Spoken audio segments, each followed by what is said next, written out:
Of course I didn't unmute the microphone. Jesus, welcome to Number One Poker with Riker Sean.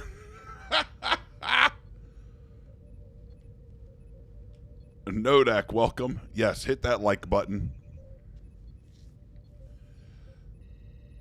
You know, I said, oh man, I'm feeling good. I want to stream. I want to play poker. I want to do the damn thing. And then it was calamity after calamity. Switching everything over. And I couldn't get the mic to work, so that was problem number one. Followed closely, and this problem, of course, was fixed, and now it's back, which I can't hear myself. So I could be screaming at you. I could be talking quietly. I have no fucking idea. And then the keyboard wouldn't work. So I restarted. It still didn't work. So, well, there's no way to play poker if I can't use the keyboard. And now, why am I telling you all of this? I should pretend to be professional. But you're here. You're following along in this journey with me. So I'm just going to be honest. It was a nightmare. I don't know that I'll ever get good at this. God, I hope I do.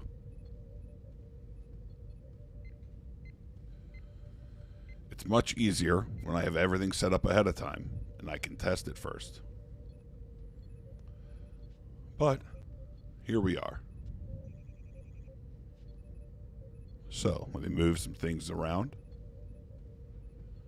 and get set up to play some poker.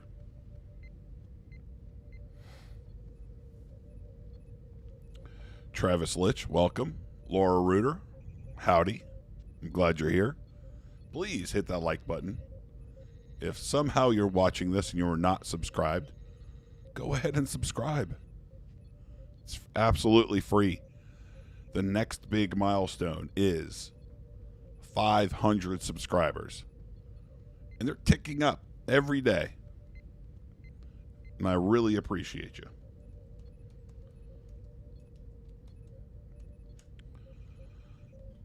So thank you for the support.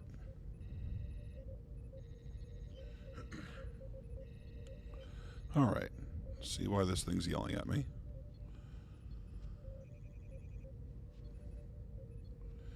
Nodak. Did I make sure to get my gallon jug of water? No, I'll be fine without a gallon of water. I'll be just fine. Just fine. All right. Get everything set up here. Todd OG, thanks for the over-under on shoot stroke. Well, I'm glad I could try to set a betting line for you. Welcome. Andy Schonar, John Hamscammer, welcome. Andy, you sent a Venmo already. You're outrageous. Let me get the Venmo up so I can look. Where's me?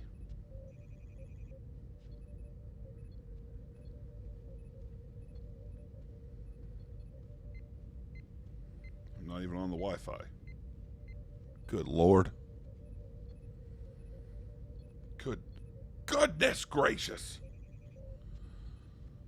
Well, I don't have it yet, Andy Schonar, but I know that you are a man of your word, and I believe you. So thank you for the Venmo. Oh, there it is. Thank you very much, Andy Schonar. Jason from Connecticut, welcome. Lori Wagner, I'm glad you're here.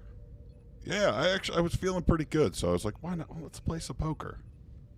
But of course, I wasn't prepared to. I don't know that it would have mattered. I wouldn't have had time to set all of this up. Especially because here I stream from one computer, and then when I'm on Solid Dudes, I stream from a different computer. Hope to link up with Josh this weekend at some point and see if I can't fix that so I could do everything from the one computer. It would be nice. It would be great. I have to pull up. Oh, no, I don't. We could do that at the end. Okay. I'm glad you're all here. Let's play some poker. At least for a little bit, right? Assuming I don't get smoked right away. Let's get a couple tables open. God, it will just... A lot of times this software, it does want to put them in the same place for you. But it gets it wrong a lot, and I don't understand. The poker client. Okay. Aha! There's poker. There it is. We'll start with a couple tables. And we'll see how they're doing. Let's see what we got here.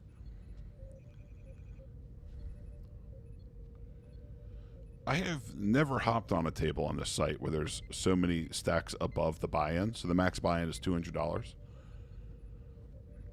And there are several people above it. So it is interesting. Like, you know, poker works in such a way that the money has to come from somewhere. Okay? For there to be winners in poker, there must be losers. That's how it works. You're not playing the house, you're playing against other people.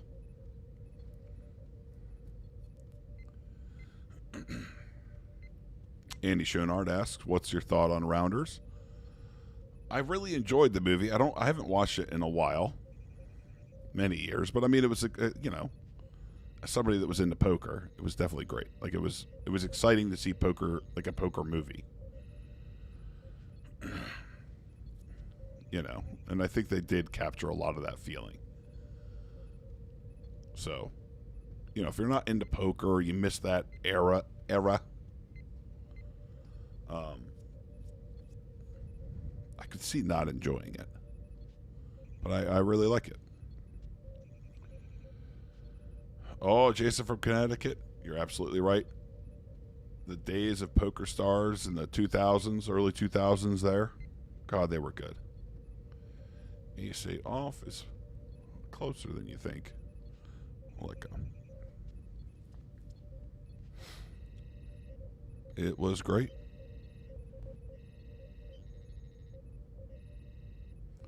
Well, in the early 2000s, online poker, I mean, I have to imagine that everybody watched the World Series of Poker on ESPN, right?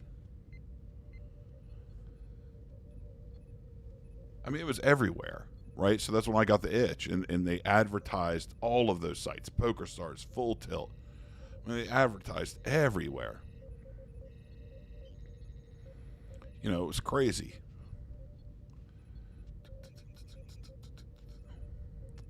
We're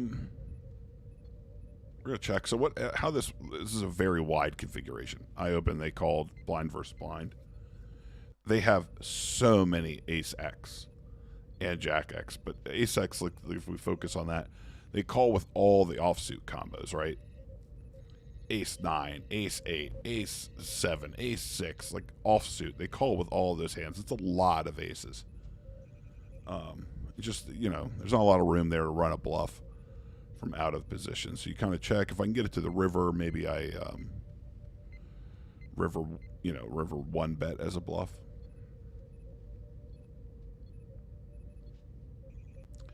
It's interesting. I kind of called to kind of see. I get to be in position.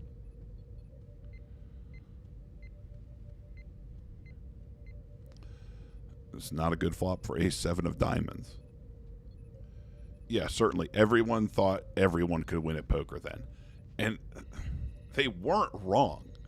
I mean, who made it out of poker then? There's a lot of survivorship bias, but it's a lot of people that just didn't quit because nobody fucking knew what was going on. Like, how poker worked. I mean, you read those, even the books from then. They were really math focused because it was really important. But that was kind of it. I'm interested to see how this hand plays out. Does my ace actually have showdown value here? So normally what I want to do is just bet a lot. If it somehow makes it to the river, we're going to just stab. No, when we get a call, we're definitely losing. What could they have? A small pair? Yeah.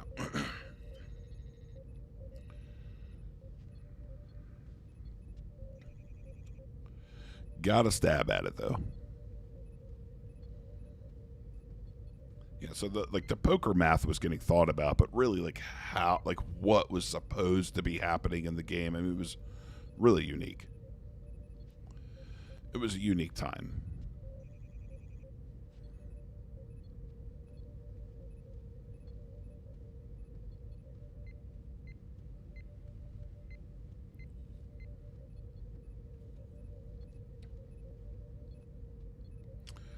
That is a preposterously large 3-bet. um, so standard will be 3x.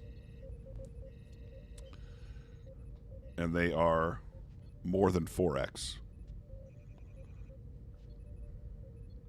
I'll just fold. You gotta be really tight if you fade. Like, you're supposed to adjust. Now, I don't know. That could be their 3-betting size, right? That could just be it. But I have no idea. On table 2, this is blind versus blind, right? So I open ace-jack offsuit, the big blind 3-bet. And what you get to do there that's really cute is have this really, inexpensive 4-bet. You basically just min raise. Because they should be 3-betting so much junk,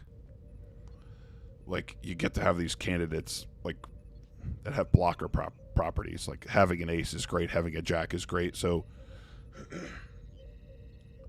because I'm targeting their hands that are weak, right? They're just nonsense 3-bets. Yeah, the mathematics of poker. Andy Schoenhardt, you played in the full tilt days. You did not win. Most people did not win, right? So, an interesting thing that was happening then, right, was not good poker was getting played, but a winning strategy could be developed. And again, these sites had what is known as rakeback. There's rakeback here. It was a little less convoluted then, even, where you got a percentage of the rake that was taken out of the pots. It got paid back to the players. You could grind those sites and be really tight and make a really good living in rakeback. So you'd have 20 tables up. And you go, oh man, those guys were great. You're like, they were probably winning less than one big blind per 100. What they were playing for was just the rakeback. So they were really tight. There was a lot of just set mining. I mean, you could watch those games. I remember watching it. And all the money would go, and you're like, well, this is clearly set over set. I gotta get the yellow alert at some point, huh? But we'll red alert. Could be a big hand incoming. Nope. We need a different alert for when there's a big hand, huh?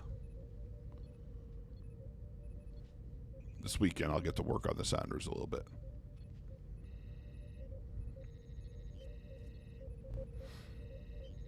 But yep, the Wild West of poker. It was fantastic.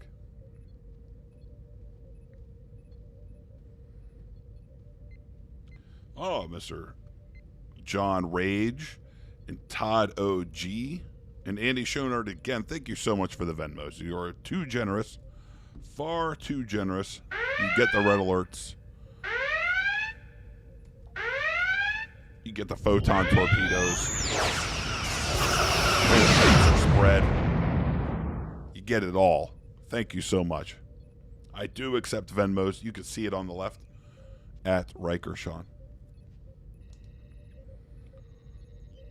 I'll play all the Sounders for you.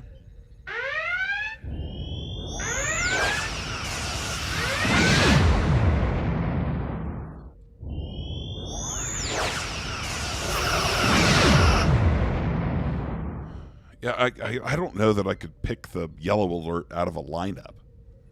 I mean, it was rarely used in the show. I mean, on board the craft here. But yeah.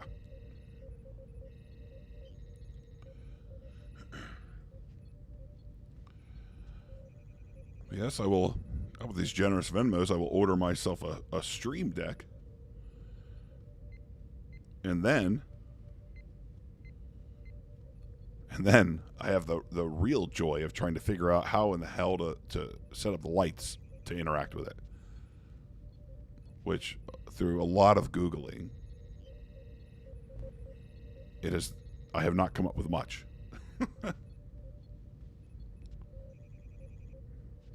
So the yellow alert's just a single tone.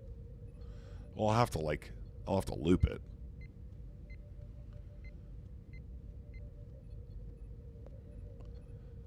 Ace 8 offsuit.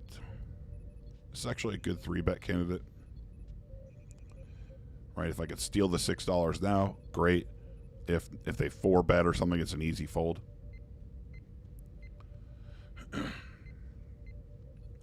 We do flop top pair with a bad kicker.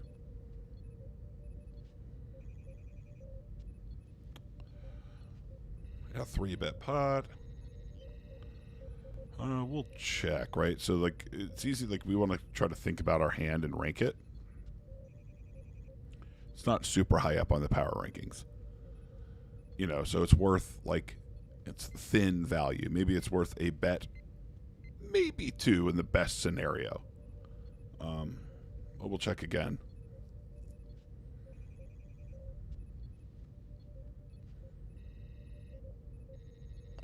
We will try to sneak in a small bet here on the river.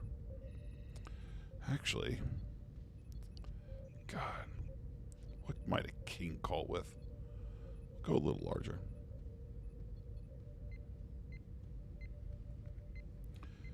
I mean, they snap called. Being interested what they have. The snap call means I probably should have tried to go for a little more value. Yeah. Poor calibration on, like, targeting, you know. I said I was targeting a king there. They snap call, they would have paid a little more. What's up, Sheldon Jenkins? Welcome. Well, we just started tonight. So far, they're okay.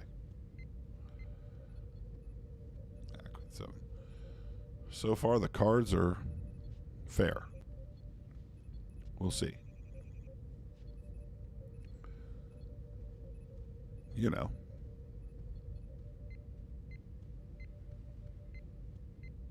I really like listening to the bridge noise.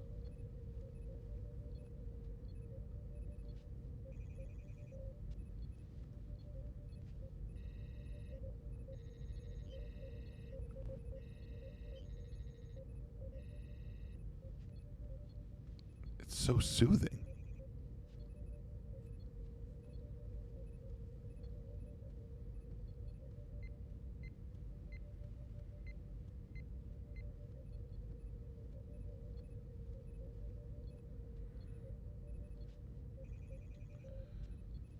All right. God, if you were watching Solid Dudes tonight, how fucking great was that? I don't know how this stream holds up if I'm talking about a stream that just happened, but I don't care. How great was it seeing Jim? Number one. Number two, how much fun was that show? It felt great. I think as soon as we were wrapped up, I think my first words were to Chad were like, wow, that felt like a lot of fun. I hope that everyone liked it. Like, because it felt fun. So I really hope that translated.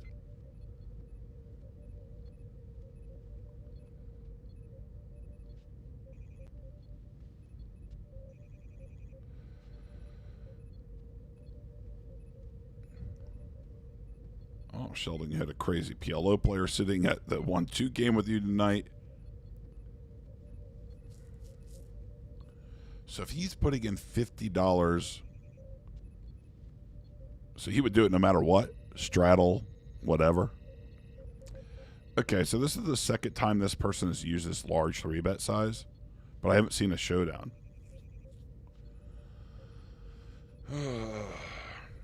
From out of position, I mean, it's just, I can't possibly call.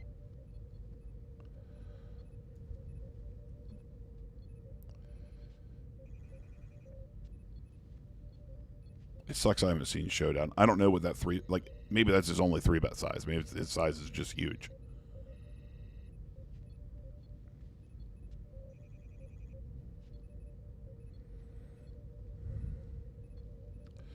Well, here we go. Maybe he only uses that size with aces, huh? One time. Do it. Do it. Yep. Online, you just got to put it in there. I mean, it is what it is. Very sad when Queens runs into aces. But we have another data point on this fine gentleman. Maybe the large 3-bet size is simply the nuts.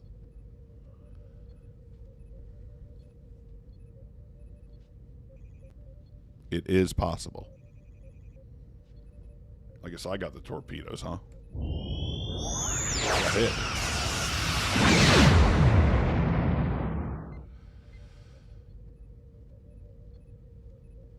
Oh, 46 subscribers from 500. Thank you so much, Andy. Yes, please, absolutely. Hit that like button and subscribe. It's absolutely free to subscribe, and you're helping me out. Tell your friends they like poker or Star Trek, or if they like both.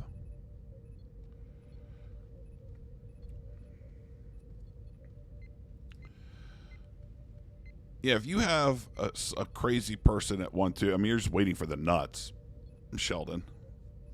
Well, actually, that's not true. You're waiting for a hand good enough against any 2. But you want to be the one to put the money in. So you kind of want to be like, you just have to hope. It's weird to say that. If they're crazy, right? It's $50 pre-flop, so you're down to like 4 big blinds. You can shove like a crazy person. Small blind calls, I'd really like to isolate and play in position versus the small blind. And if we can make that happen somehow, life would be good.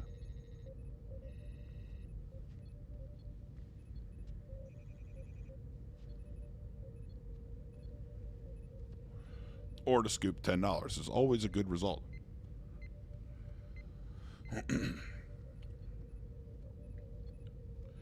Jason from Connecticut, you say it was the top 3 show, right? You said that. Yeah, it's awesome. I think it was a great show.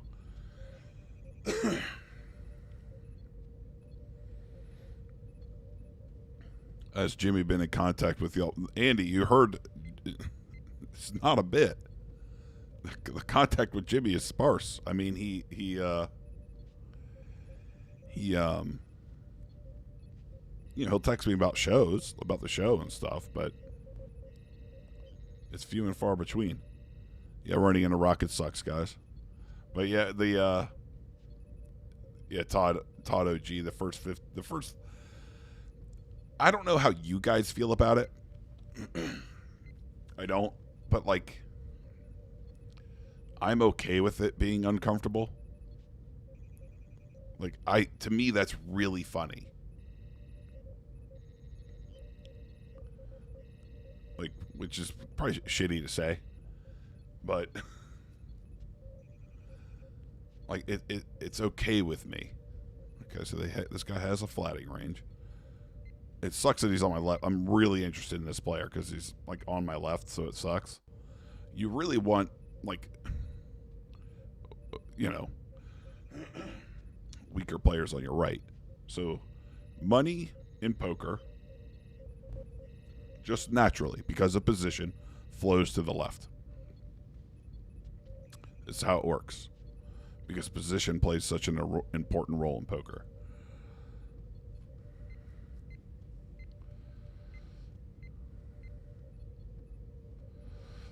Enoch Boateng, you read in Galaxy today that Riker Sean always has the nuts when he plays on Planet Ryza. Well, you heard correctly. When I am on Planet Ryza. Well, wouldn't be very gentlemanly of, to speak on that here. Sheldon, tonight's episode was a 10. Like, at least it felt that way.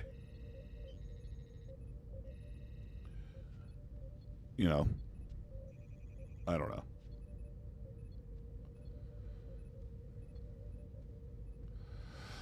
Yeah, it's tough to, like, you know, what Sheldon's talking about in the chat is allowing, like, somebody who sits at a table. They're a crazy person. They're like, you should be happy that they're there being insane, right? It's a 1-2 game. He's straddling 50 or putting in a blind bet of 50. It would just shove. Like, it's a great position to be in. But what that means is you are going to just jam with a hand like, you know, King 10, knowing that it's good against any two cards, and he's going to win some. He's going to call because he's crazy, and sometimes win with a hand like 4 deuce. I'm going to peel one here. I think that, like, that size they chose especially is just indicative of, like, a C bet their entire range. You kind of see what happens.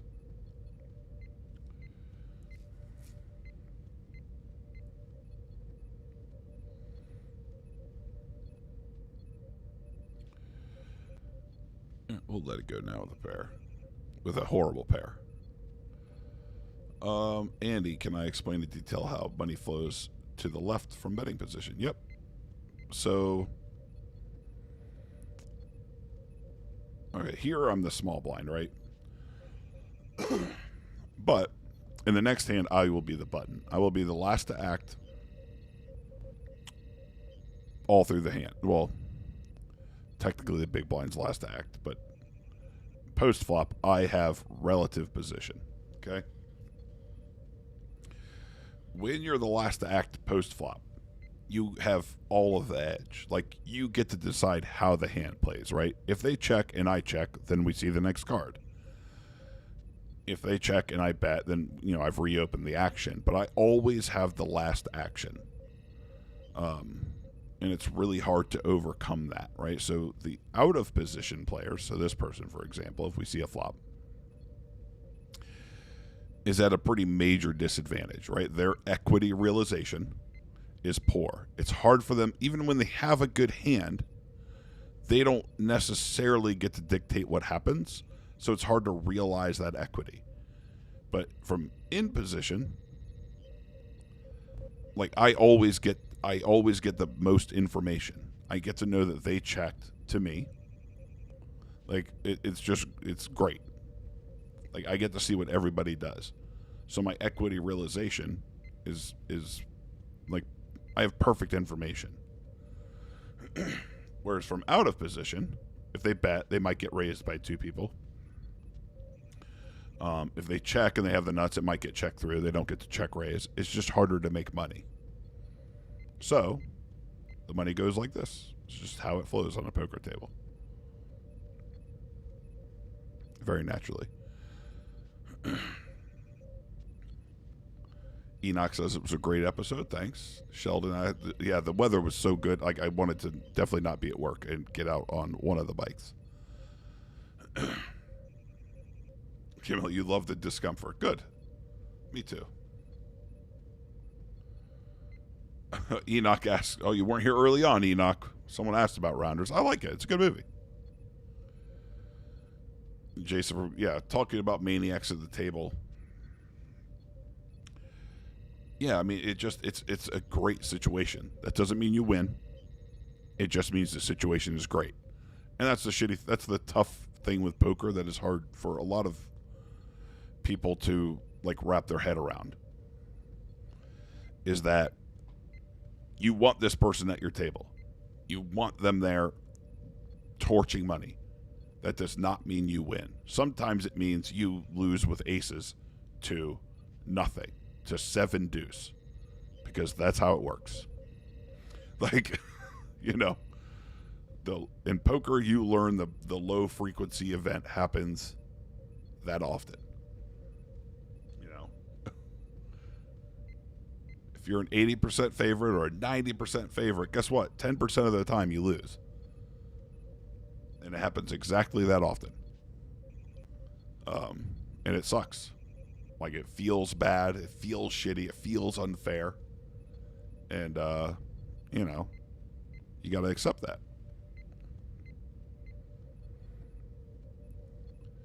Lori asks, how many bikes do I have? I have 2, well, 3 technically, but one of them's in pieces and not even at my house. One of them's a chopper I bought off a guy, like a basket case. And a true chopper, a true custom build. It's at my buddy's house. I swore I would work on it last winter. There's been no movement on it.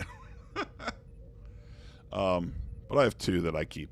A 2013 Street Glide and a 2022 Road Glide Harley. So they're both large touring bikes. Marcus Hodges, welcome. You're late to the stream, but you'll make up for it by listening to it at least 4 more times. Look, that's the correct thing. And then tell your friends to subscribe. That also makes up for it. We're looking to get to 500 subscribers. That's the big one. Jesus Christ. Andy Schonard, Enoch Boateng, Jason from Connecticut. Thank you. More. Thank you so much for the Venmos. I do accept Venmos. Hold on. I'll situate myself here. I mean, the red alert is for too many things currently, but we'll straighten that out eventually. The full phaser spread. Thank you. But poker's a silly game, right? Like, it's not silly, but this is just how things shake out. So, right, you look at my stats here, 39, 29. I'm playing a lot of hands, right? But I've just been dealt a lot of premium hands. We go over to table 2. I got nothing. Nothing's been happening over here. You notice we haven't switched. I've just had no hands to play. And like card distribution takes effect. Like it just is. You know, you can go to the casino and fold for 3 hours. It doesn't feel good, but that is it. That's poker.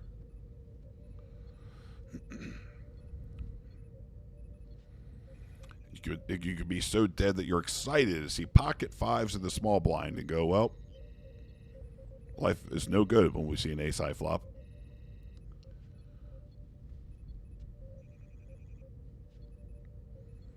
We still can't bet with 5s. We can bluff catch, but they're going to check back a lot of aces because they call with so many weak ace X. So they're not necessarily capped when they check. What I mean is like a capped range, right? Like just because they check the flop doesn't mean they don't have any aces.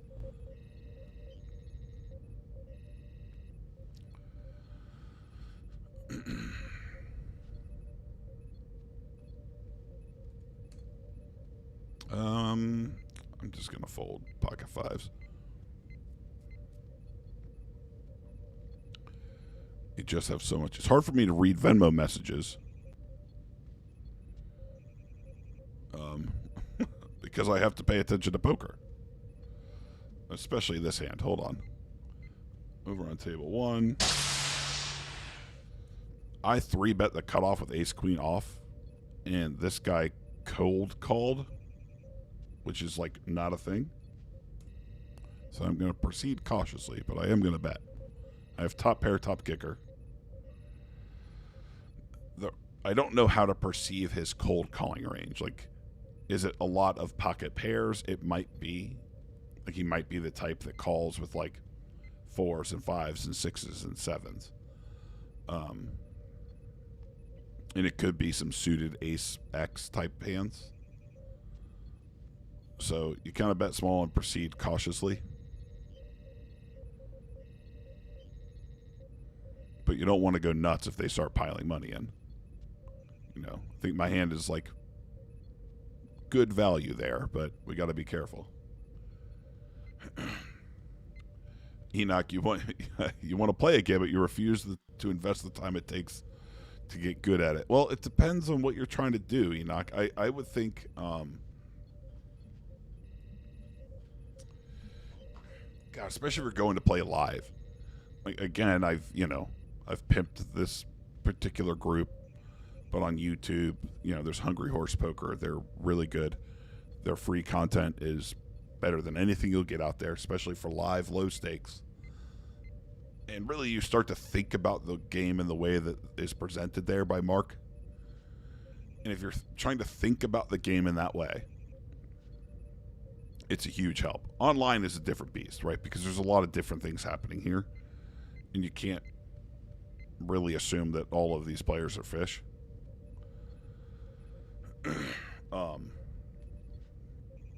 Now, the way that I think about the game is still similar. But live is so different. You don't, like, you can make a lot of money live and, like, not be good, which is a shitty thing to say, but it's true.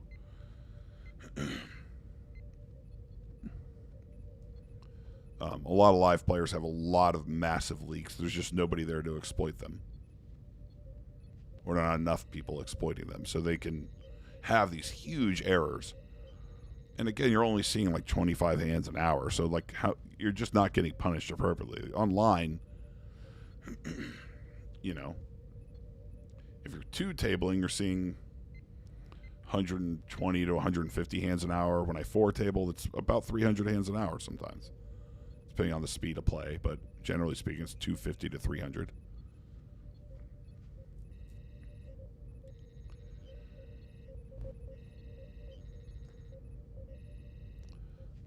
I've always had Harleys. Street bikes are really not comfortable to me. Enoch, your message for poker watching, whiskey, and Alien Boonda. Alien Boonda might be the best. I can't say for sure. I shouldn't say. Oh, Sheldon Jenkins, thank you so much for the Venmo. Jesus Christ. You guys are super generous tonight.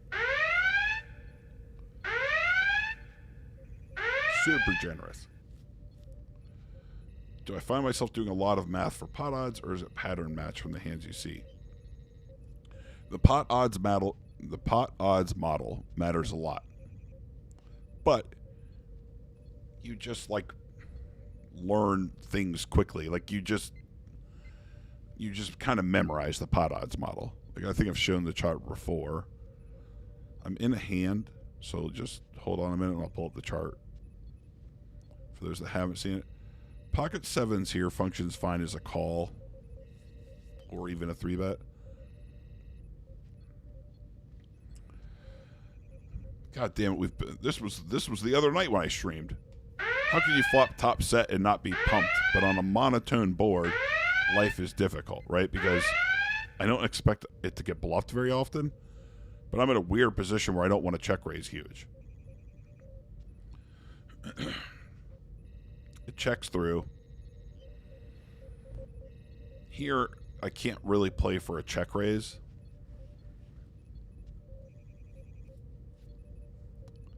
It just doesn't make sense. It has too much fold equity. But I think I could bet really big targeting hands that contain a spade. Like, if no one has it, they don't have it. But, you know, what are you going to do? God, table 2 continues to be just a snooze fest. I blind away funds. Oh, I said I'd pull up the chart. Hold on.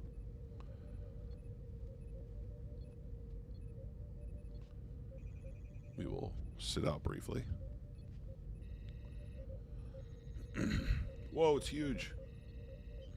It's huge. So,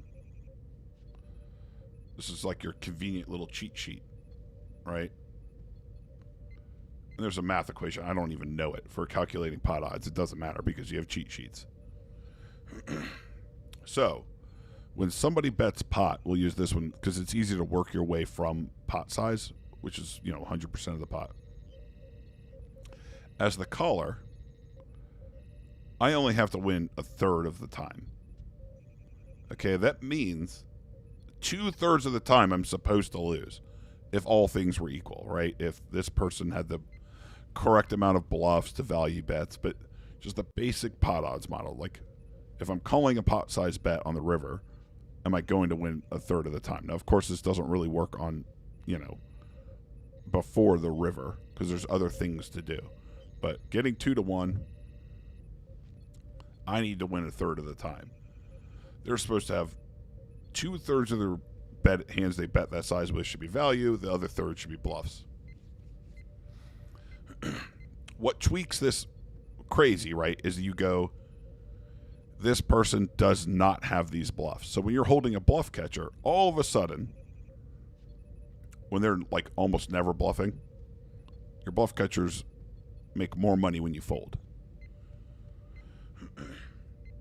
So this is all you kind of need to know.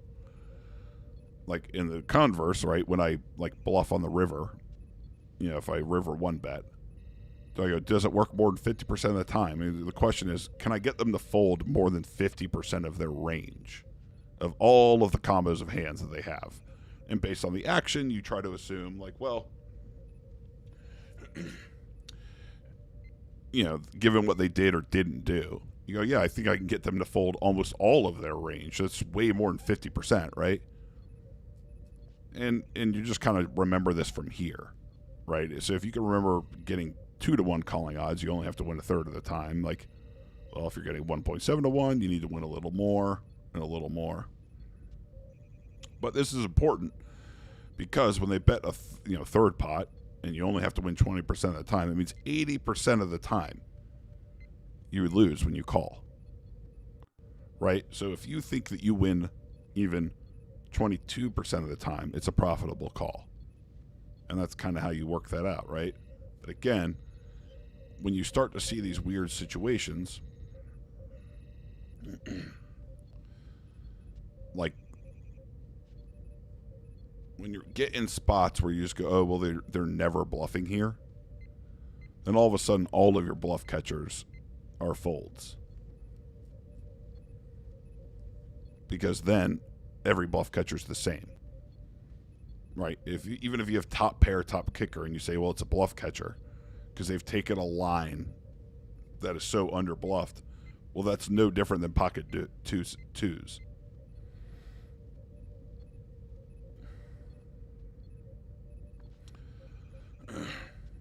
Let's see here.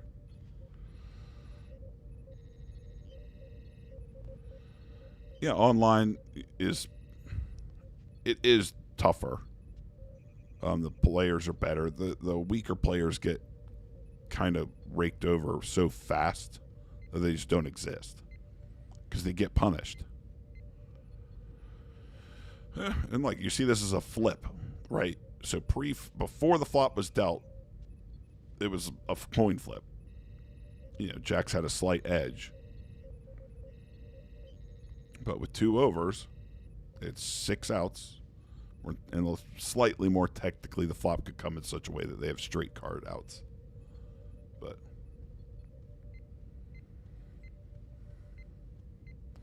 yeah, 10 hands an hour with Bob. I mean, there's some dealers are slower than others.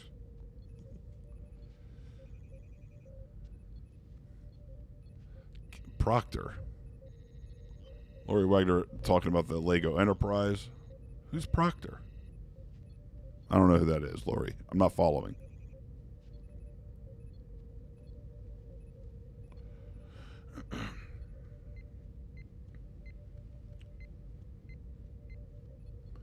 Oh, yeah, you search Hungry Horse Poker. The first one that pops up is I played poker without looking at my cards.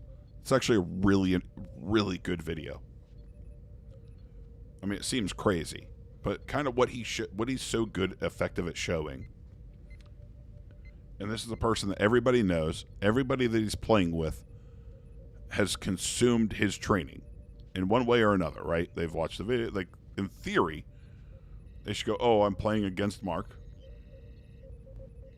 And they should, quote, know how to perfectly adjust. And they simply can't. And some of the people he's playing against are good players.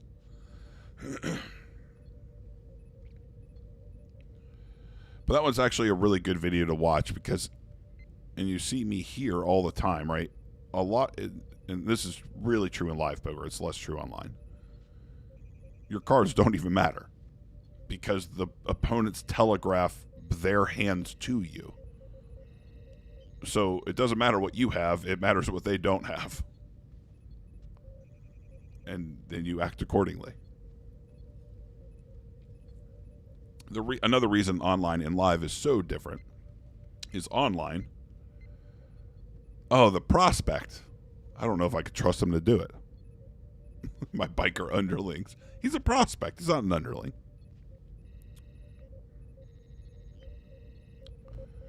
I forgot what I was saying.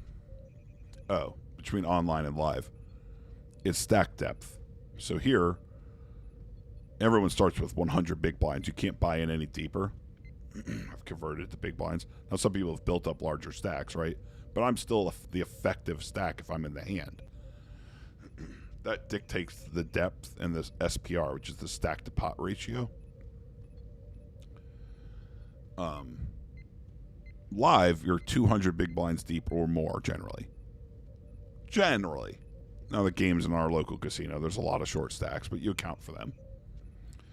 But there's a really big difference, especially playing 200 NL online and then playing 1-2 of the casino, or 2-5. Like, when you're deep, a $600 bet is significant. It's much easier to call my bet here of $80 than it is when I'm looking at you and I want you to call a car payment when your hand's not that strong.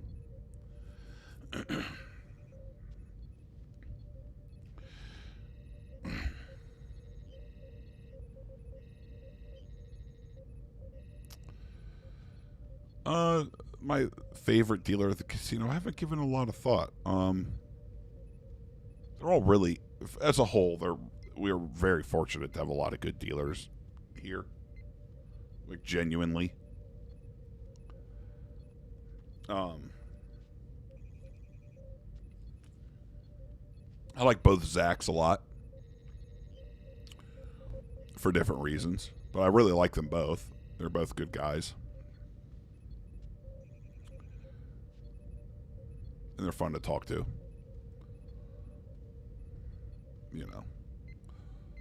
Jacked Zach. I mean, he's quiet, but he's a funny dude.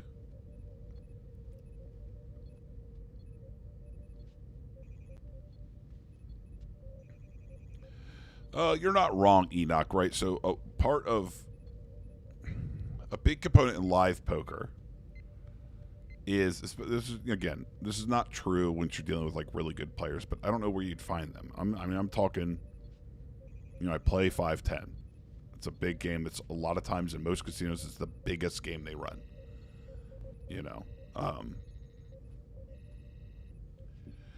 There is an aspect of looking stupid, right? And people don't like to feel dumb or be made to look dumb. So when they're wrong, they feel dumb. Like, there's a lot of human elements that you can exploit in live poker. That online, no one knows who I am. If I'm stupid, I'm stupid. What's the big deal?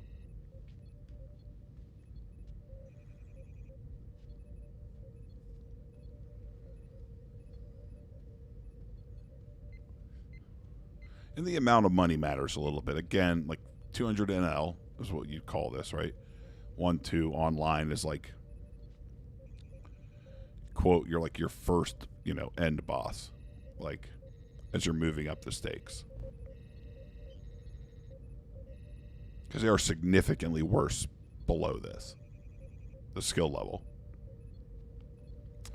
I flop top parachute kicker on a monotone board. My hand is like thin value at best, right? So it's worth 1, maybe 2 bets, and it depends on how those bets go, right? But I certainly can't bet 3 times for value. I could check and maybe call one, and then evaluate the river and see what size they choose.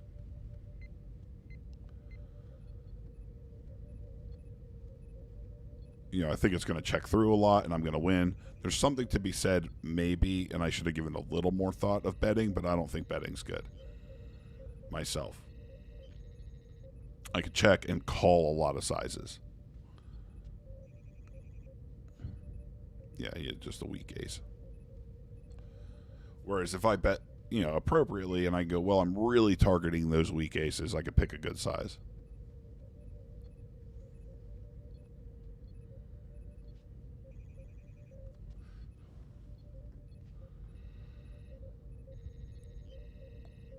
mean, now we're just having a conversation about our local casino. God, I've been so card dead over here. Whatever. For some entertainment's sake, let's call.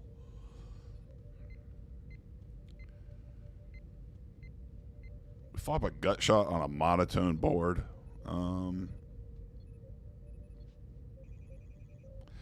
problem with betting is if we get check raised, our hand is miserable.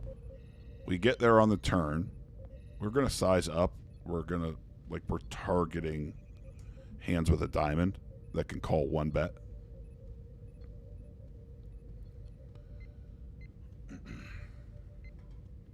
And you can't go huge because then they're not getting correct odds.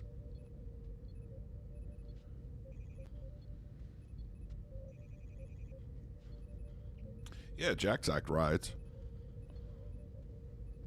Someone called the other Zach Timu Zach. And he has a great sense of humor, so he laughed. So when you see him, you can feel free to call him Timu or Timo, whatever the, shitty Amazon Zach.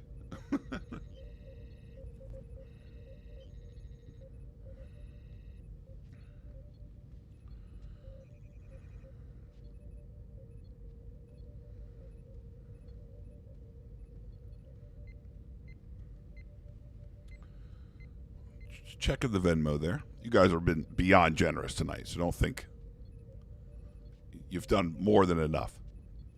And you guys hanging out is great.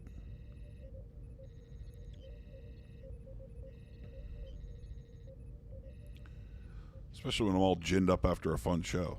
Here, getting to hang out longer is pretty good.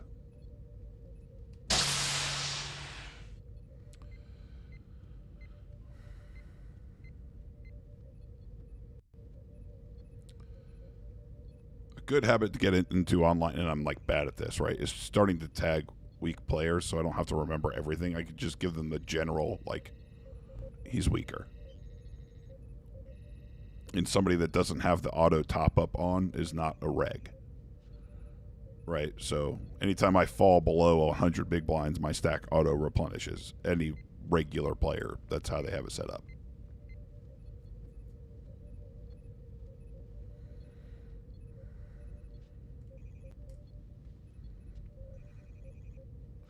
How much TNG stick do you think I could work in the stream tonight? I don't know.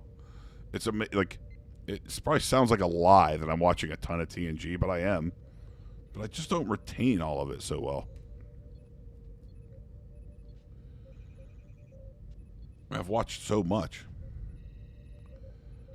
God, a king high fucking flop is not what you want with pocket queens out of the small blind. So we check.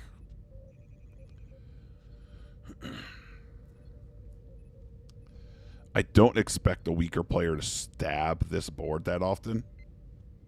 And not for that size, so...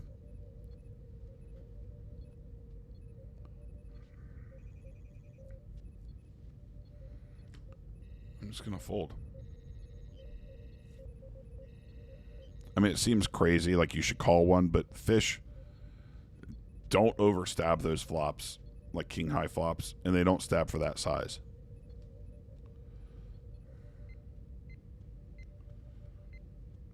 Oh, thank you, Chad Dukes, for a very generous Venmo. I appreciate it. Welcome.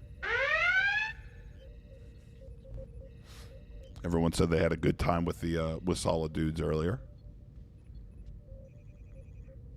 It took me a long time to get this stream running because nothing worked. Because I'm not a professional.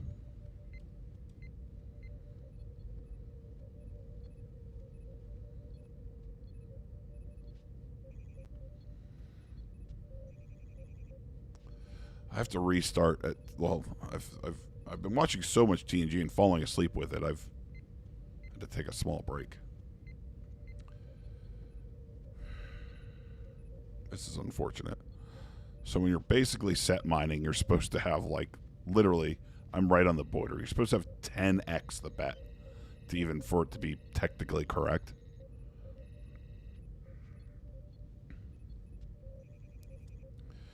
We wildly miss. We'll just fold.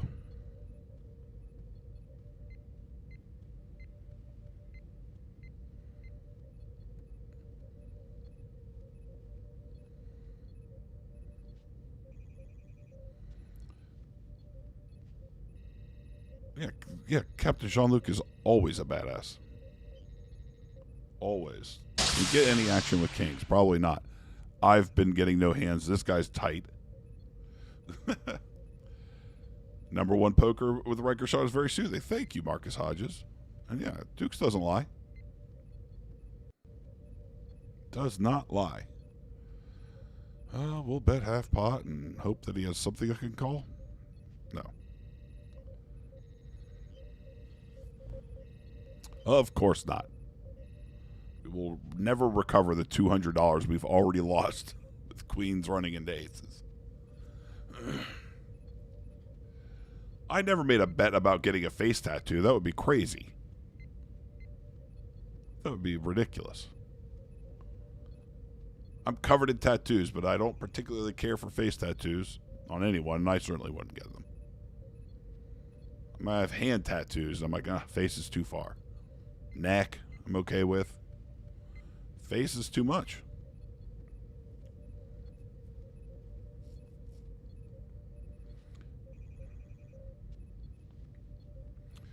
Oh, Enoch. I mean, this is what the fuck? Jimmy out producing Riker Sean just by showing up. It's hurtful. It's not true either. And I've got a picture that tells you that he could reach in his pants and couldn't produce dick. Okay? Fucking Jim. It was actually really great to see him. It was such a surprise. I had no idea. I was stunned.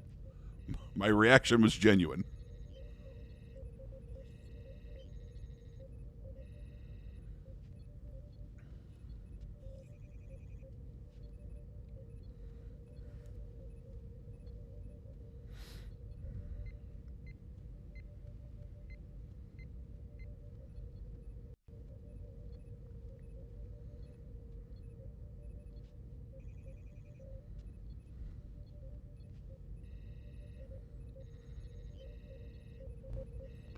Marcus Hodges, you are a professional. You are putting in the work, and people are paying you. You are awesome. Feel bad about yourself now. Oh, stuff, you're being too kind to me. It's too generous. It's too kind. What's his limping range? I have no idea. We have bottom pair with a flush draw, so we can't go anywhere. He'll probably stab a lot. So then the real interesting thing is, if he chooses a small size, if I raise him. He chose a big size, so I think check raising is out of the question, but we will call.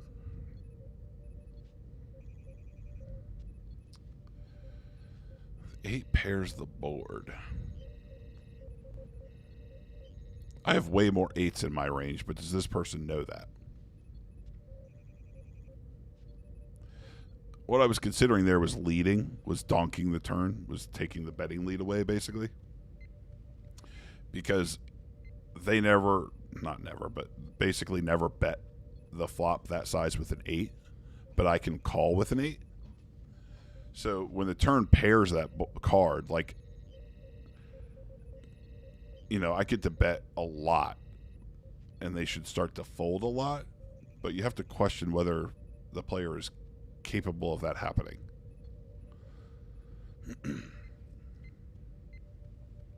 Like, do they know how concerned they should be? And I'm not sure he's aware enough. I still think I should have led the turn.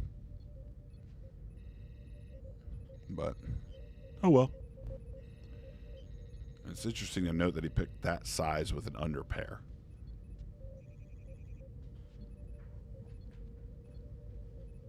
So we will be bluffing this man in the future, for sure.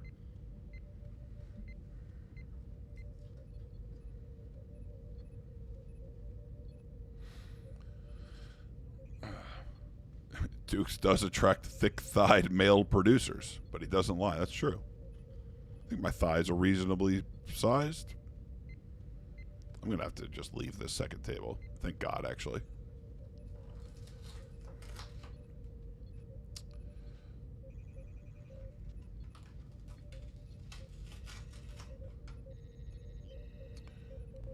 I will flat sevens here and invite this person to call.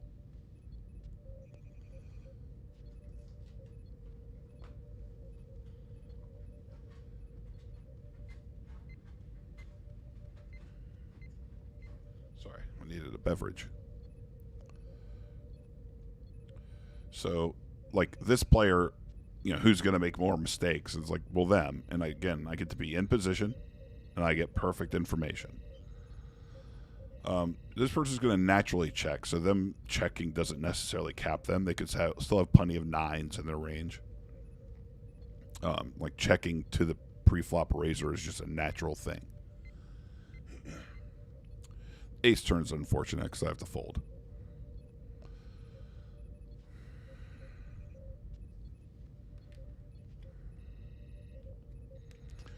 Yeah, to that size.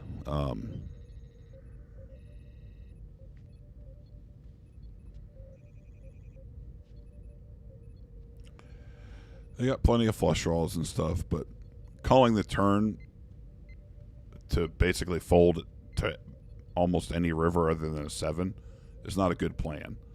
Like, you just leak money that way. Like, it's just $11 leaving over and over again. All right, I gotta leave the second table and hopefully find a better one.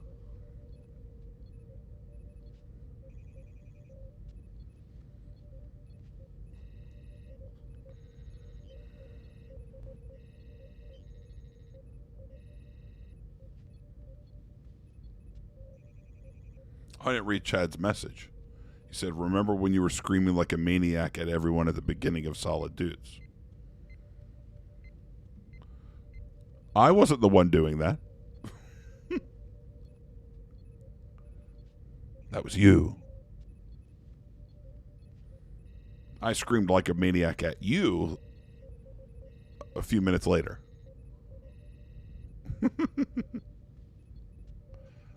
But it all worked out. The show was so good.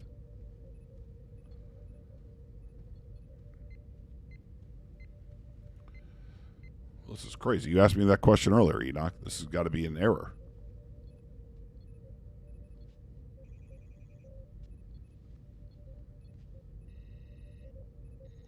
Find another table here.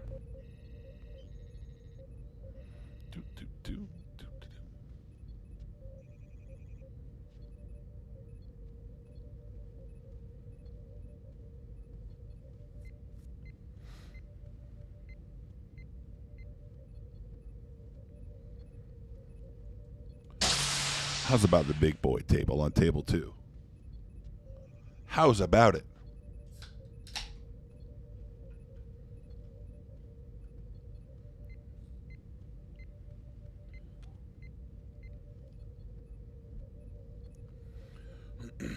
See if we can't have something exciting happen tonight.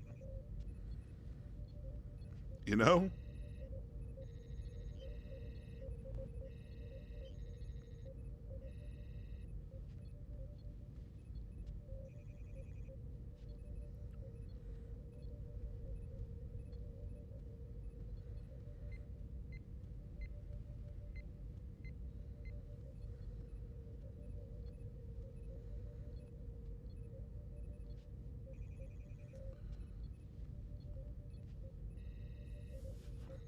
You couldn't have missed the answer, Enoch. I brought up the pot odds chart. We talked about it. So no, I don't have to. You don't really like the pot odds model is important, but it's more you're kind of looking like again to range them and say, oh, this is like severely overbluffed or underbluffed, like because it matters a lot.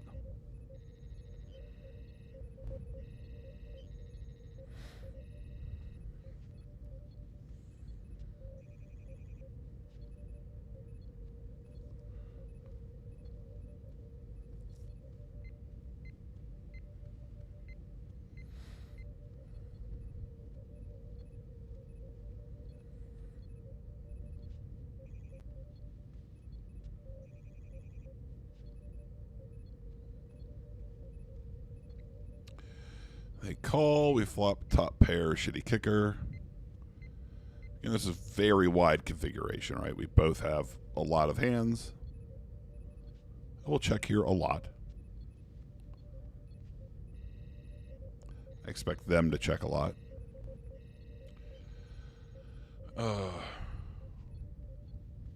The 9 pairing sucks. It gives them a great opportunity to start bluffing. So I probably have to call the turn when they bet.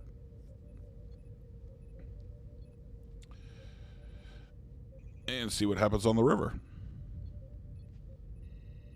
Front door flush draw missed. Still have top pair. Like, a lot of times you don't want to fold top pair blind versus blind.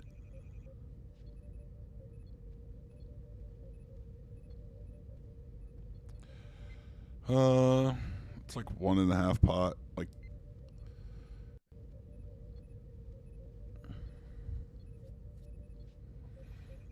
they have so many hands. Like, can they bluff a lot? Yes. Like, the answer is really simple, so I have to bluff catch. I mean, they're going to have a 9 a lot too, though. It is what it is. But in those wide configurations, like, the big question is, like, can they bluff? Can they bluff a lot? You're like, yep, absolutely. They can bluff a ton. Because they have 8-9 offsuit. They also have 7-8 offsuit. So you start adding in those offsuit combinations of hands that they have when they call in the big blind. King Jack offsuit. Queen Jack offsuit. I mean, you're totaling in the hundreds of combinations of just missed hands.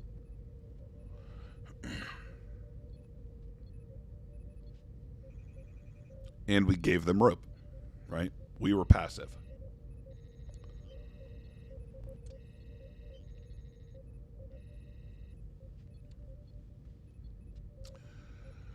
Jason from Connecticut, close out the midwinter's night dream tonight. The holiday season is over. I know. It's a bummer. I still have lights in my neighborhood, so it's nice when I get home at night and I see them. It's very soothing.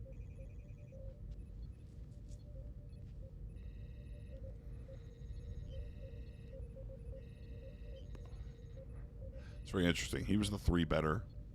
He called.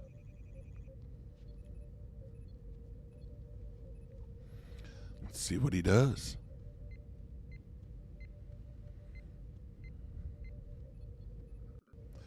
The 9 pairing, like, isn't that interesting. Like, Jace can't have that many 9s. They'd have to be a suited 9. So he does elect to jam.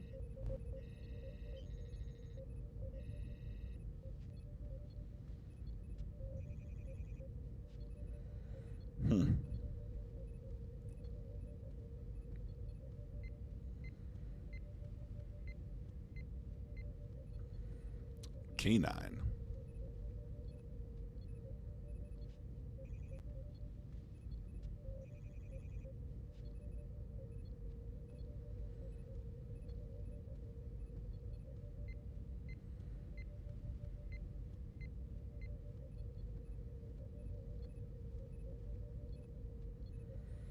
What is going on, dude?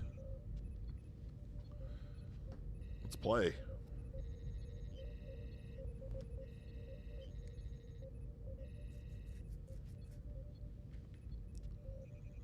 These guys are sleeping.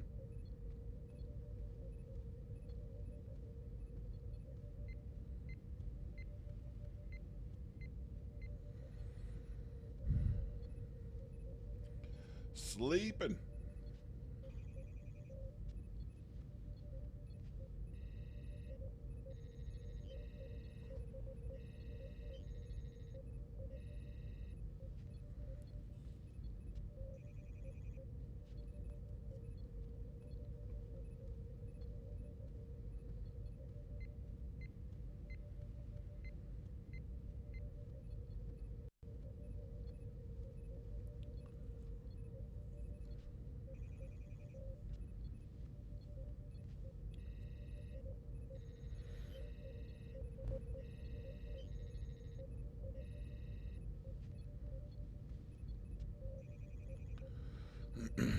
Wow.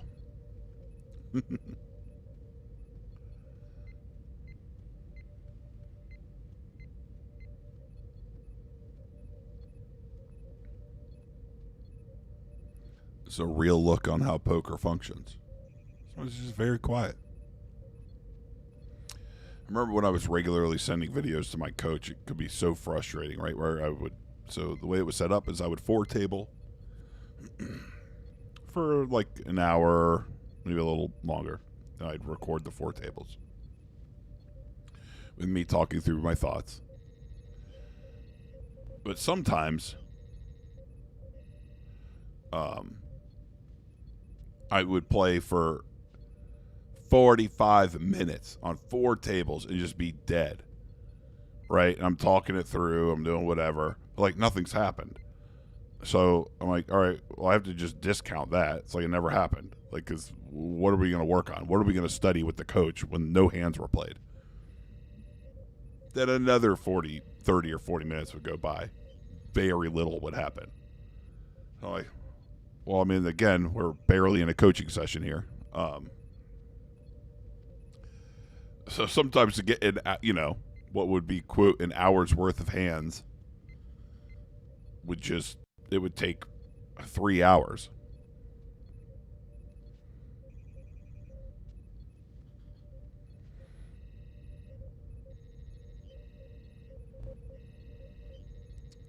So, Jack's on table 1, but we get an ace high flop. I called a 3-bet.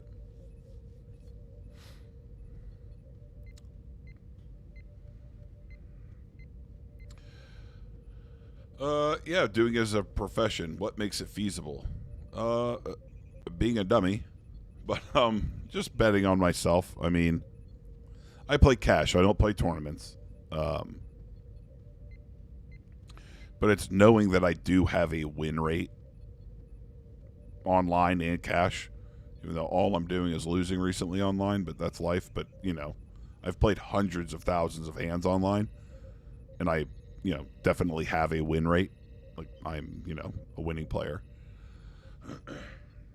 And live, I'm up. But it takes a lot of time, right? You can't go, oh, I want to be a professional, and like it's too hard to do part-time. Like some people can kind of manage it. If I had a job that wasn't like, if changing washer fluid wasn't so hard, maybe I could play more after work and stuff. But, the reality is I am tired. It just happens. So you'll notice here on 2-5, I don't open to 3x. It's pretty conspicuous. And people start to correctly adjust. At smaller stakes, they don't. Or if I was like fortunate enough, like if I got, because sometimes it just happens. You sit at a table and they're really good. Like everyone's a fish, and I would be opening, 3x the big blind to 15. Standard online is 2.5 big blinds. So that's how you come up with this number. It's a pretty large 3-bet. Again, standard is 3x. So like anything over that is a deviation.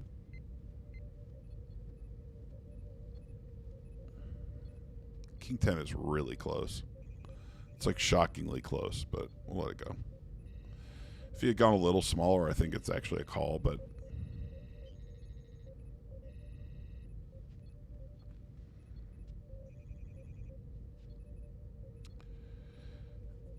like I haven't seen enough hands like the question like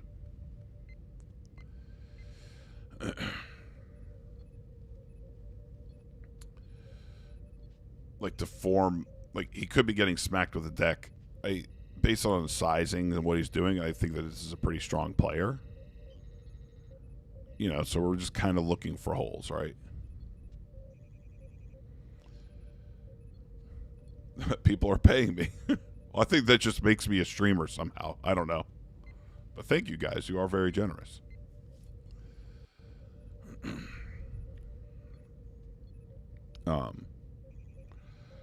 And yeah, like you can't, variance happens. Like downswings happen and they suck. Like, but volume is how you get through that. It really is. Like, just sheer volume. God, the 1-2 game broke. Thank you. God, I have this set up where I can't even see who subscribed, but thank you for subscribing. I think it said Doug, but then I missed it. It's weird. I don't like. I know you all get to see that alert, but it's too small for me.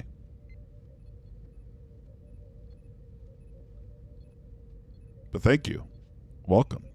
Glad you're here.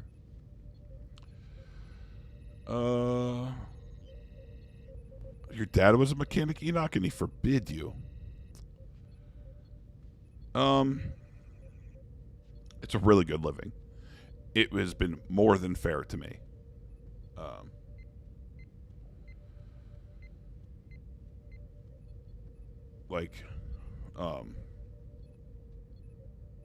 More than fair. Like those of you that know me, you know, I'm a high school dropout. I made a really good living playing, working on cars. Like way better than I deserve.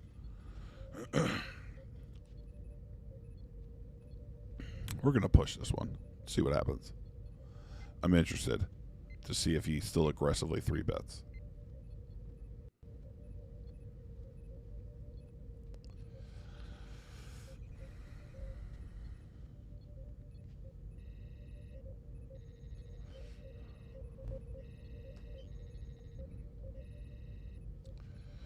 Ace-9 isn't the hand. Again, it's still too early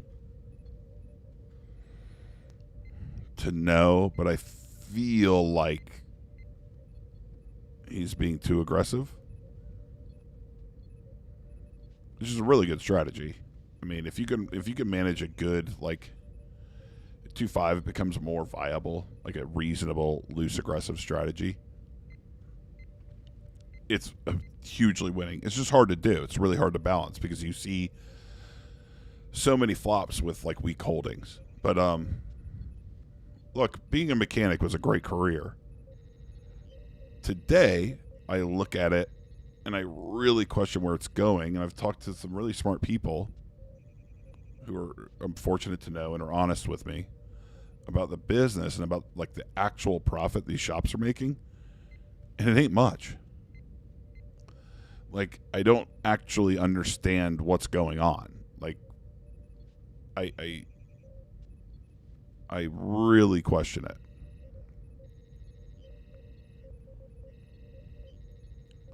So it's very, very confusing. Just from my perspective, I've been in the business for 24 years. But it's a fantastic living. Or it was. Maybe it still is. I don't know. What I can tell you is it certainly hasn't kept up with the pace of everything else. 20 years ago, I knew techs making 6 figures. In, today's money, with today's buying power, it, would be a lot of money. Be well over 200.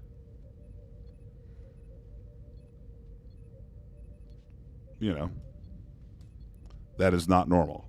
That's not what people are getting. Some, but it should be way more, I think.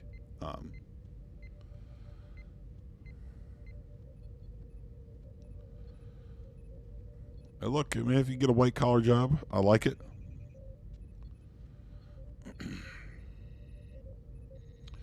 The Rhett's looking for the Picard after hours tunic.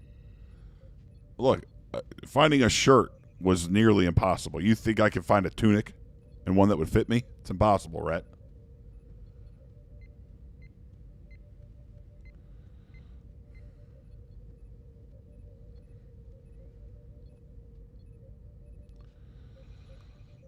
Yeah, there's no doubt that mechanics are always going to be in demand.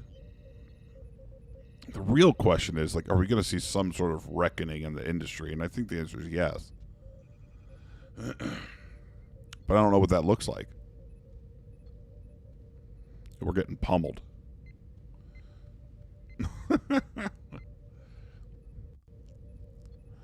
We are just not seeing anything fun. Not seeing anything fun tonight.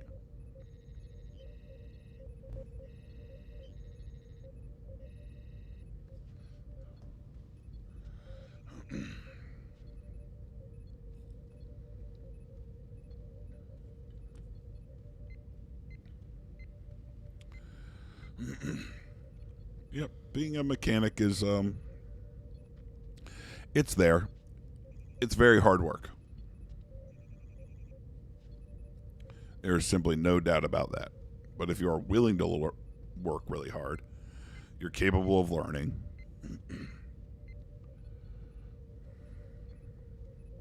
It's wild.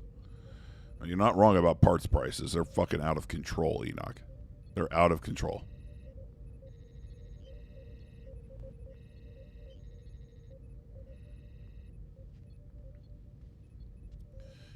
You know, door for a Ford F-150 cost $900 all day for the shell, and then one day they're $1,400. Okay.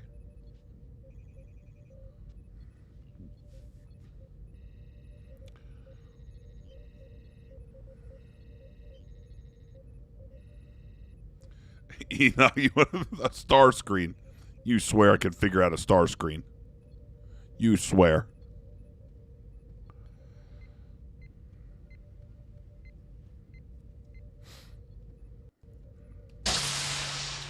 Back on table one. Open ace queen. The big blind calls. We get a monotone flop. I will c-bet here, but we will size down a tad.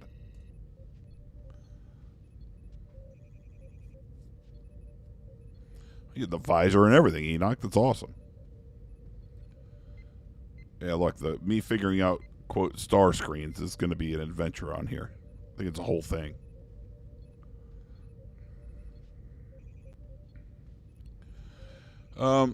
Alina here did not check raise, which is interesting. Sometimes they don't, so we're going to bet small again to give them another opportunity to check raise if they have a good hand, and kind of set up a nice river stack to pot ratio so I can hopefully bluff them on the river.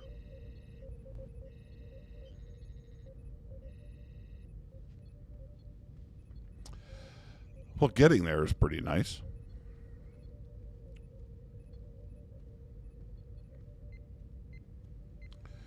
So I have to pick a size that gets called by hands that I beat. If I go huge, what are they calling with? I mean, I guess if they have a 7.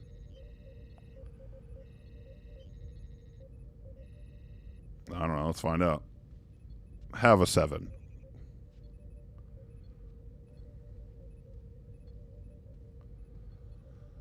Like, can I get, like, I don't think they have a flush, but they have a 2 pair or a set. Like, they'll call a lot. Unfortunate.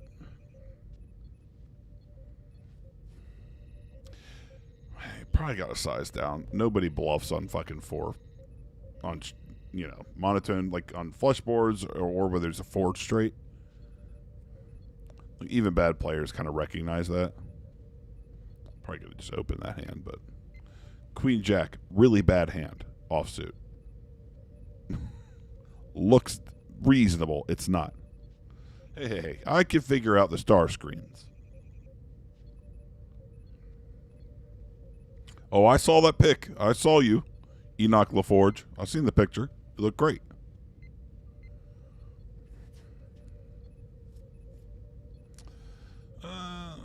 They opened from the hijack. We'll call. We flop an open ender. That's pretty nice. We're going to look to check raise here.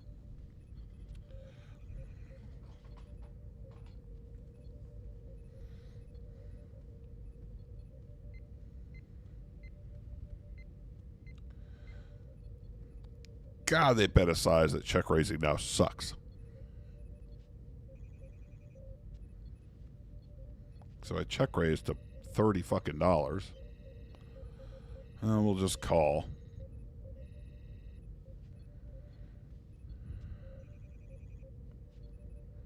The shitty thing is, if they bet big again, I mean, they're just freezing me out. I lose. I just can't do it.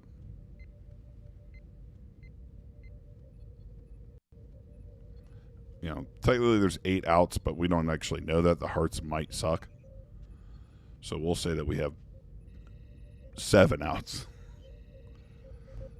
So we only have 14% to get there. When they bet pot, I'm only going to get there 14% of the time. And then how do I get paid? And I'm not, right? So if I call here, even if I, you know, it's hard for me to profit beyond this.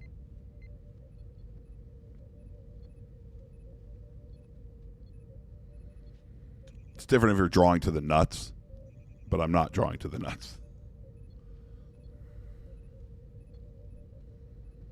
Because I have dirty outs. Well, nothing happened.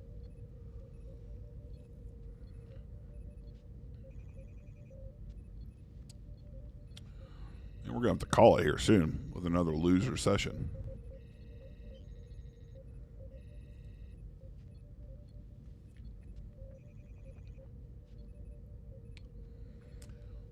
I should probably go piss, and I'll feel a little differently about it, huh?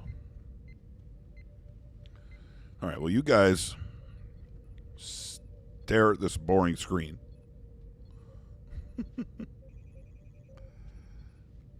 Here in a moment.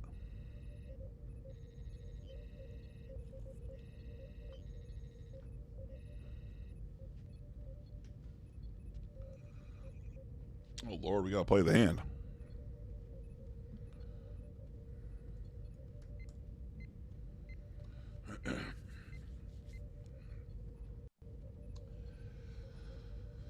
Oh, man.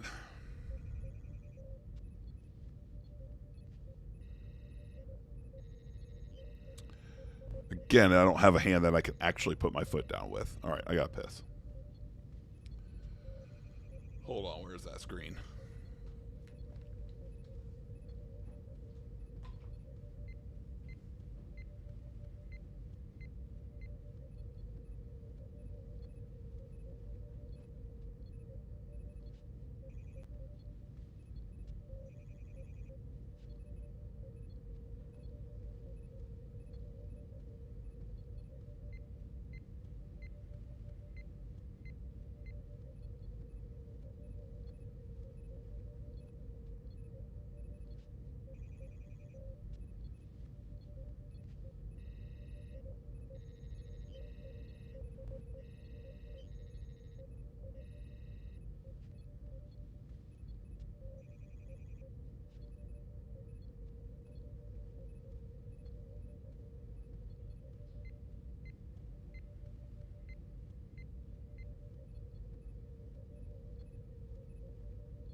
All right, we're back.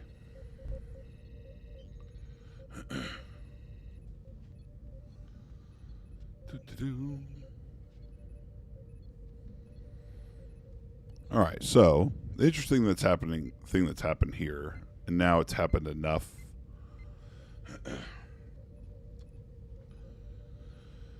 that I think I can start to adjust. So he's aggressively 3-betting, right? So you can't widen your range. Like, how do you adjust to that, right? What you want to do is you have to tighten up your range, right? Where the button should be very wide. If I'm always getting 3-bet, I can't call. So I can't just keep donating him $12 or $15. A real yellow alert. Well, it happens.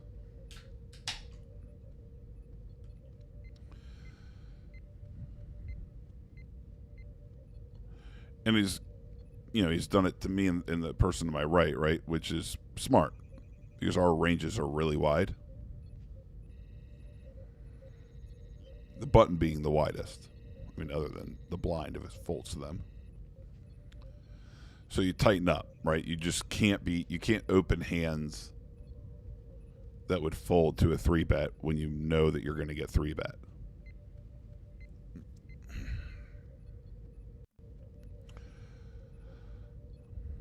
Ace Queen off kind of sucks because it can, but it's just such a fucking not fun hand to play out of position.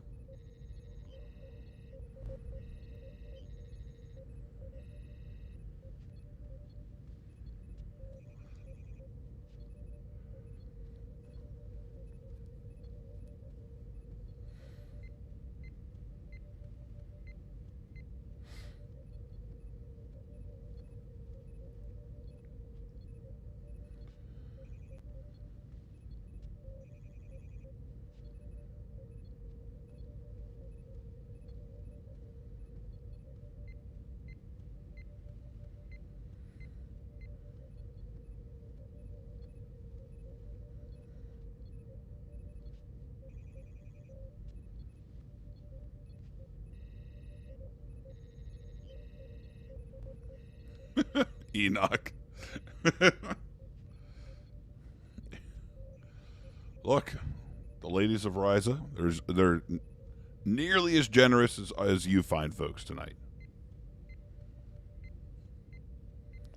Saying such wonderful things.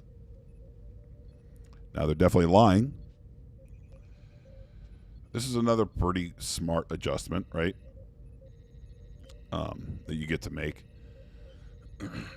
It's probably worth doing in these games, right? Is that you can, when you're first to open, is you could just open to 2 big blinds. So you get to open like 1 or 2 more hands, but no one really adjusts. Basically just saves you a couple bucks.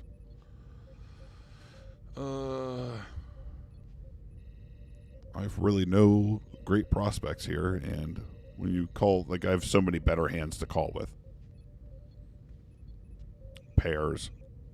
King X. So you should be folding a lot.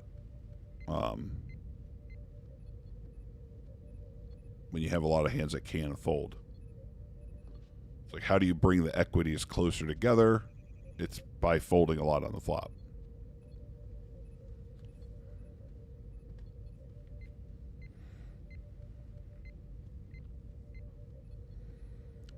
Yeah, see, if I really believe I'm going to get 3-bet here, I can't open 10-jack offsuit.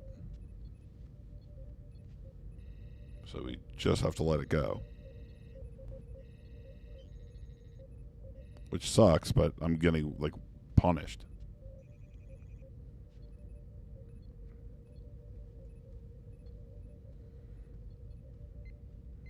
Again, it's possible he was just getting smacked with the deck. I don't know, but it happened kind of enough that I'm like, eh.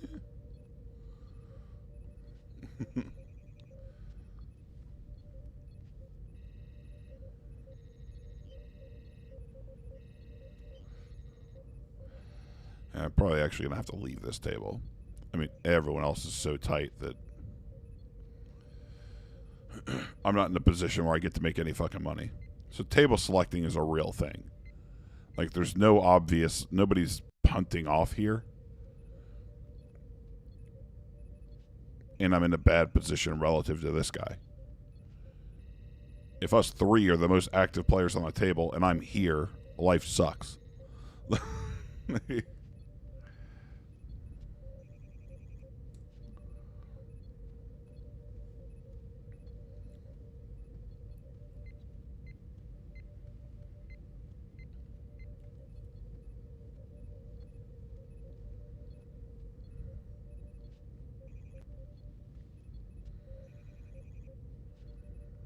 Just going to get through, yeah.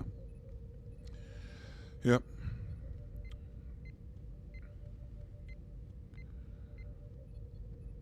We will play until the next big blind on this table.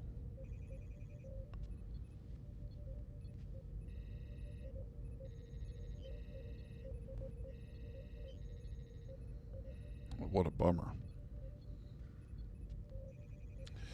I cannot 4-bet king queen suited. Not versus this person's 3-betting range.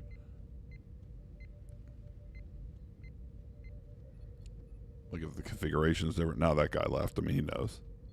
He can't get paid anymore either. Because it was me. Blind versus blind. Let's see. Here we go. High flop, top pair, great kicker. I will certainly have the best hand. We will go ahead and lead out for a smallish size.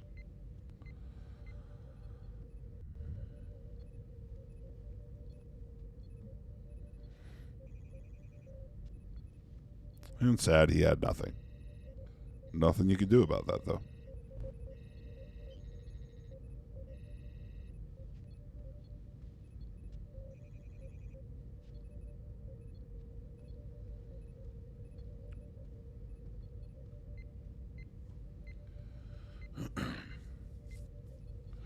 Going to have another downstream. Played a little bit last night. I didn't stream. But I played very little. I'm experimenting with, like, it's crazy to say, almost like passively playing poker while I relax because I was really tired. But on the other site that I've streamed once, Club WPT Gold, like, the games are, everyone's really bad. So you don't notice that you're just like a nit. I'm like, can I relax and barely pay attention and make money? And so far the results are promising. Like, I'm barely playing poker. But the few times I've done this, I'm up.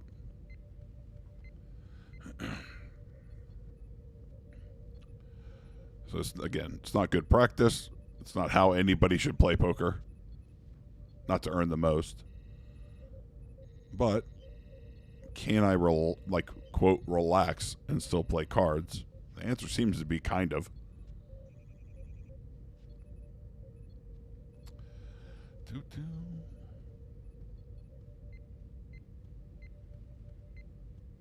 Man, just not getting it.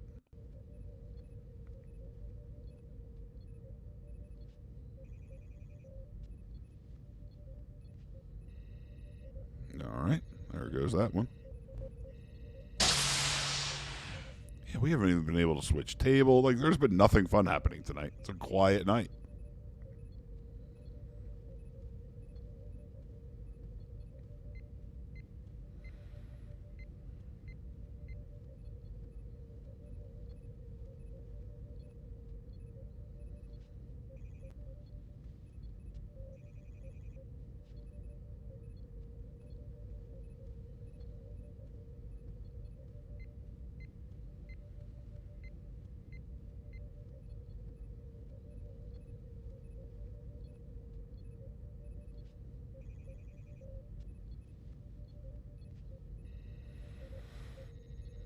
Yeah, I don't think I'm going to spin up another table. I think it's time to just wind it on down. So we'll play this until the big blind. A few more hands.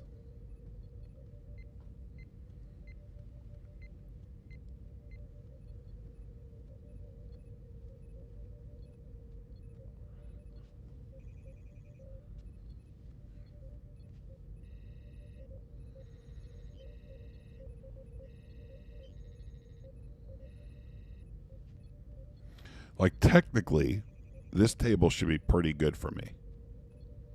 But I have been getting no hands. So we just sit.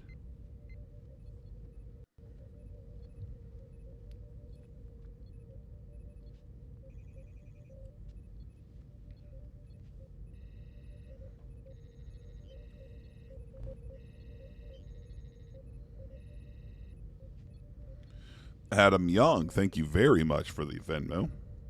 You are far too generous.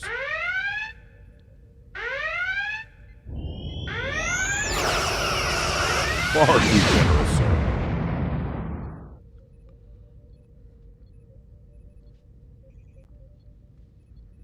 Sorry it hasn't been a more fun night. I mean, you've gotten to watch me lose hundreds of dollars. Might be fun for you. But it's way more exciting when we're winning hundreds of dollars, isn't it? And aside from the queens versus aces hand, I've lost all the money in the slowest, not fun way possible.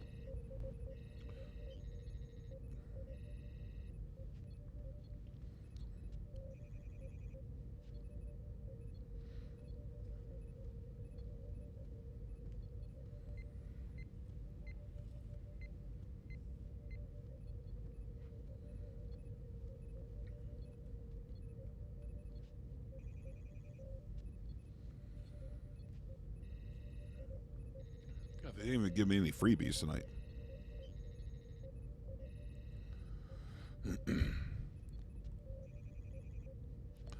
Sometimes the site gives you here's $5 free, but you have to spend it in the casino. So I'll just play a $5 hand of blackjack or something. Got nothing. Got squat. Squat over here. All right, that's enough. It's getting late. For those of you that managed to stay here, I commend you. How did you do it? Let me pull up my handy dandy sheet here to tell you how much I'm down now.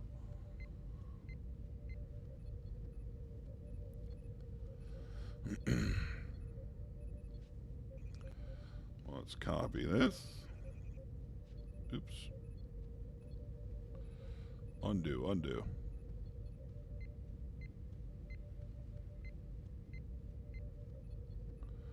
Oh no. There it is.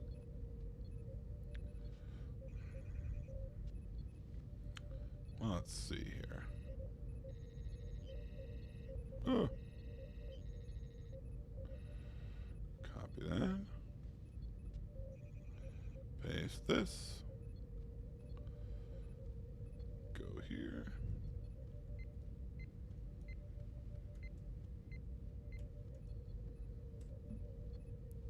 Ooh.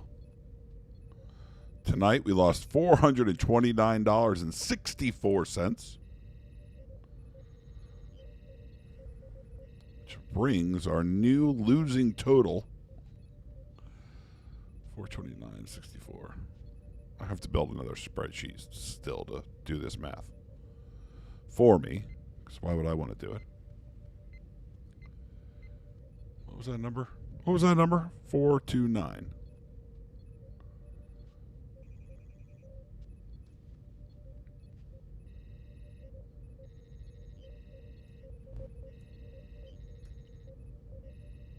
We are now down, since we started tracking the other day, $665.70. Somewhere in that range. It's not great. It's not what you want. But that is, in fact, poker. Things have not been going our way here. Fear not. All things turn around eventually. Well, that's not really true. I guess it could go on and on endlessly. But I don't expect that to be true. This is a small downswing. I've had way worse ones. And then you dig your way out of them. Sometimes it happens quick. But I've had a great time tonight. I had a great stream. Great time on Solid Dudes with everybody. Great time here with you guys. Thank you so much for checking it out. If you haven't, make sure you hit that like button. Make sure you hit subscribe. It really means a lot. We're pushing our way to 500 subscribers. We're going to get there. Let me go through tonight's Venmo donations in no particular order. Andy Schonard, Todd OG, John Rage, Jason from Connecticut, Enoch Boateng, Sheldon Jenkins, Chad Dukes, and Adam Young. Thank you so much. Your generosity means a lot, and it helps me recover from losing all of my money playing poker. No, we will eventually turn it around. I know it'll happen. But thank you so much for hanging out tonight. I really had a blast. Riker Sean, out.